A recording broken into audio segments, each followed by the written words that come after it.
ಇಂದು ಚಿಕ್ಕೋಡಿ ಪಟ್ಟಣದಲ್ಲಿ ಬಿಜೆಪಿ ಚಿಕ್ಕೋಡಿ ಜಿಲ್ಲಾ ಘಟಕ ಹಾಗೂ ಎಬಿವಿಪಿ ವತಿಯಿಂದ ಆಯೋಜಿಸಿದ್ದ ವಿದ್ಯಾರ್ಥಿನಿ ನೇಹಾ ಹಿರೇಮಠ ಹತ್ಯೆ ಖಂಡಿಸಿ ರಾಜ್ಯ ಕಾಂಗ್ರೆಸ್ ಸರ್ಕಾರದ ವಿರುದ್ಧ ಮಾಜಿ ಸಚಿವರು ಹಾಗೂ ನಿಪ್ಪಾಣಿ ಮತಕ್ಷೇತ್ರದ ಜನಪ್ರಿಯ ಶಾಸಕರಾದ ಶಶಿಕಲಾ ಜೊಲ್ಲೆ ಹಾಗೂ ಚಿಕ್ಕೋಡಿ ಲೋಕಸಭೆ ಸಂಸದರು ಮತ್ತು ಬಿಜೆಪಿ ಅಭ್ಯರ್ಥಿಯಾಗಿರುವ ಅಣ್ಣಾಸಾಹೇಬ್ ಜೊಲ್ಲೆ ಅವರ ನೇತೃತ್ವದಲ್ಲಿ ಬೃಹತ್ ಪ್ರತಿಭಟನೆ ನಡೆಸಲಾಯಿತು.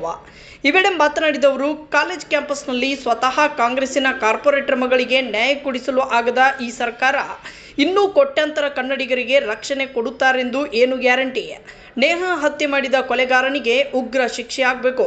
ಹಾಡು ಹಗಲೇ ಕೊಲೆ ನಡೆದರೂ ಕಣ್ಮುಚ್ಚಿ ಕುಳಿತಿರುವ ಸರ್ಕಾರದ ನಡೆಯನ್ನು ರಾಜ್ಯದ ಜನತೆ ತೀವ್ರವಾಗಿ ಖಂಡಿಸಿದ್ದಾರೆ. ಪ್ರಕರಣದ ದಾರಿ ತಪ್ಪಿಸಿ ಅಪರಾಧಿಯನ್ನ ರಕ್ಷಣೆಗೆ ನಿಂತರೆ ರಾಜ್ಯವ್ಯಾಪಿ ಹೋರಾಟ ನಡೆಸಲಾಗುವುದು ಎಂದು ರಾಜ್ಯ ಸರ್ಕಾರಕ್ಕೆ ಎಚ್ಚರಿಕೆ ನೀಡಿದರು.